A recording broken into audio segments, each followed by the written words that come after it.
سید شہداء ہیں، اگر شہید زندہ ہوتا ہے تو کیا حضرت امام حسین کا ماتم قرآن کے اس قول کے خلاف نہیں ہے کہ شہید زندہ ہوتا ہے؟ لو میرے عزیزوں، یہ میرے پاس قرآن ہے. کوئی مولوی، کسی مسلک کا مولوی، کوئی ملا ملون ٹپو پال گرو گندان پادری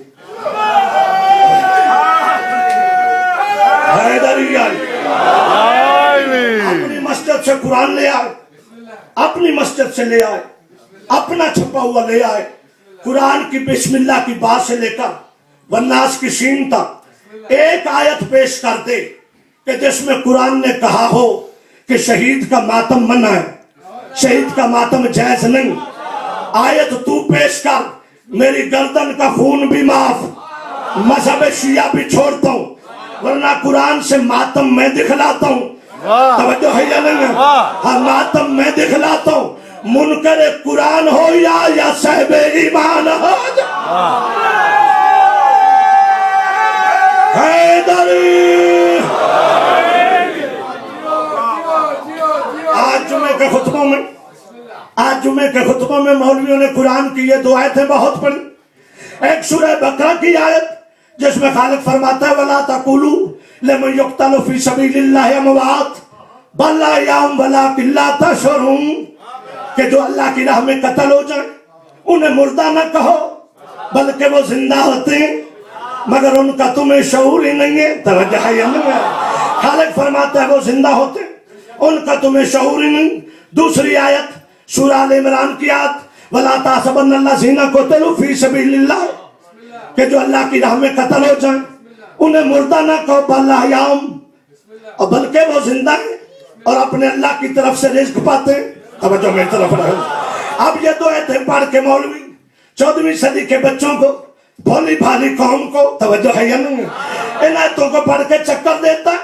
اور 14ویں صدی کا مولوی، اللہ نے کہا ہے شہید کو مردہ نہیں کہنا. اور مولوی تو ہمارا ماتم دیکھ، ہمارے چھوٹے چھوٹے بچوں کو سن کے کیا کہتے، یہ ماتم یہی تو بتا رہا ہے کہ شہید زندہ ہوتا ہے. ہمارے چھوٹے چھوٹے بچوں کا، ہمارے عزاداروں کا، ہمارے زنجیر زنوں کا، ہمارے بزرگوں کا ماتم کرتے ہوئے اپنے سینے پہ ہاتھ مار کے کہنا یا حسین یا حسین، یا حرف ندائے، یا مردہ کے لیے نہیں آتا، یا زندہ کے لیے آتا ہے. اور ہمارا یا حسین کہہ کے ماتم کرنا یہی تو اعلان ہے کہ حسین کل بھی زندہ باد تھا، آج بھی زندہ باد ہے. حیدری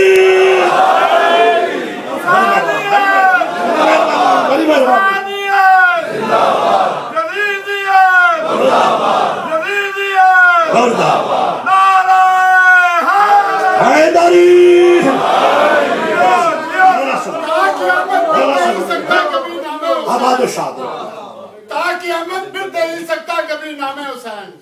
لا الہ لکھ گیا شبیر کے دل کا لہو، اور خلد میں اعجاز وہ انسان جائے گا ضرور.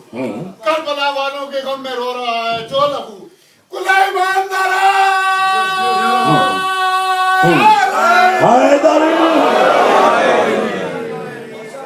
بڑی مہربانی. ہمارا یا حسین کہہ کے ماتم کرنا یہ انہی آیتوں کی تفسیر ہے. ہم یزیدیوں کو بتاتے ہیں جسے تم سمجھتے تھے مارا گیا، اور مارا یزید گیا ہے.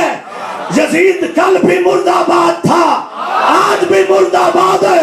میرا حسین کل بھی زندہ باد تھا، آج بھی زندہ باد.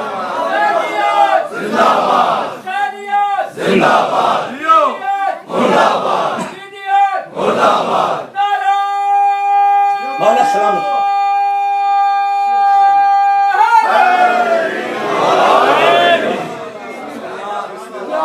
بڑی مہربانی. پھر خالق ماتم کی اجازت دیتا ہوں اپنے پاک قرآن میں، قرآن کے چھٹے پارے کی پہلی آیت میں میرا خالق و مالک فرماتا ہے لا یحب اللہ الجار بالسوء من القول الا من ظلم وکان اللہ سمیعا علیما، کہ کسی کو اونچی آواز میں واہ ویلا کرنے کی اجازت نہیں، چیخ و پکار کرنے کی، رونے پیٹنے کی اجازت نہیں، احتجاج کی اجازت نہیں. کسی کو بسو جو جھوٹا ہو، کوئی مظلوم نہ ہو اسے بنایا جائے، بڑی مہربانی، جو جھوٹا ہو اس کو اجازت نہیں، بسو جو جھوٹ بولے مظلوم نہ ہو، خائن ہو، چور ہو، اپنی خطا کی وجہ سے مارا جائے، جو جھوٹا واویلا کرے اللہ فرماتا ہے میری اجازت نہیں۔ آگے خدا فرماتا ہے وَإِلَّا مَنْ ظُلِمْ، ہاں اگر کسی پہ ظلم ہو جائے اس کو اجازت ہے، وَكَانَ اللَّهُ سَمِيعًا عَلِيمًا، پھر اللہ اس کے ماتم کو، اس کے احتجاج کو، اس کے رونے دھونے کو سنتا بھی ہے، جانتا بھی ہے۔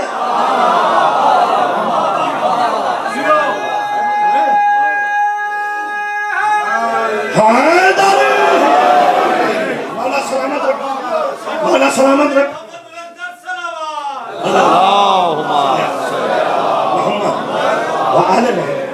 مولا سلامت، مولا سلامت۔ سید شہداء حضرت امیر حمزہ، اور آپ نے شبلی سے تو پوچھ پہلے، توجہ ہے یا نہیں؟ شبلی نعمانی سے پوچھ سیرت نبی میں لکھتا کیا ہے؟ حافظ ابن کثیر سے پوچھ کہ جب جنگ احد میں شہداء کا ماتم ہوا، شہداء پر ماتم ہوا، اور کسی نے اپنے اپنے شہید کا ماتم شروع کیا، پیغمبر نے فرمایا کاش کوئی تو میرے چچا حمزہ کا بھی ماتم کرتا، ہائے ہائے ہائے ہائے، کوئی تو میرے چچا کا بھی غم مناتا۔ وہ شہید جو زندہ ہوتا، اگر زندہ پہ رونا اور ماتم جائز نہ ہوتا تو نبی خواہش کیوں کرتا؟ صحابہ نے اپنی عورتوں کو کہا، عورتیں حلقہ بنا کے آ گئیں، پیغمبر کے گھر میں ماتم امیر حمزہ کا ہوا، پیغمبر نے ماتمیوں کو دعا دی کہ حلقہ باندھ کے ماتم کرنے والوں، تم نے میرے مظلوم چچا پہ ماتم کیا ہے، اللہ بھی راضی ہو گیا، میں محمد بھی راضی ہو گیا۔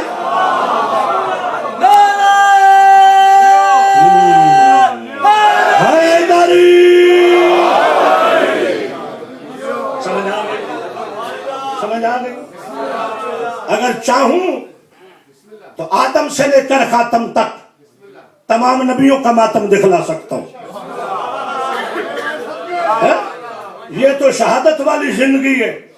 حضرت یعقوب کا بیٹا یوسف زہرن زندہ ہے، توجہ ہے یا نہیں ہے؟ اور نبی جانتا بھی ہے زندہ، مگر قرآن کہتا ہے وَبَيَضَّتْ عَيْنَاهُ، اتنا روئے کہ آنکھیں سفید ہو گئی، اپنے پہلوؤں پہ ہاتھ مار کے کہتے تھے وَأَسَفَا یوسف، یا صفا یوسف، ہائے یوسف مجھے افسوس، تو اس لائق نہیں تھا جو تیرے ساتھ بھائیوں نے کیا۔ تو پتا چلا کہ ماتم کا تعلق زندگی سے نہیں، ماتم کا تعلق ظلم سے ہے۔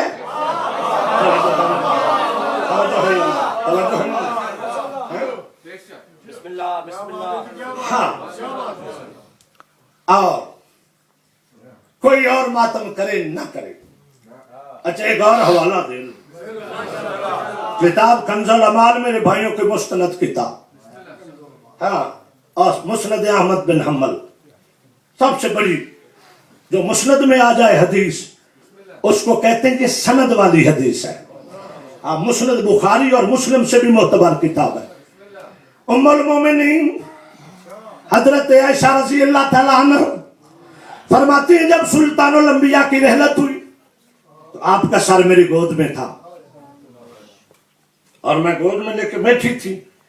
جب عورتیں آئیں انہوں نے رسول کی وفات پہ ماتم شروع کیا تو میں نے رسول کا سر اپنے گود سے اٹھایا اور تکیے پہ رکھا، تو پھر بی بی ایک ماتم کر رہی تھی، میں دوہرا کر رہی تھی، توجہ ہے؟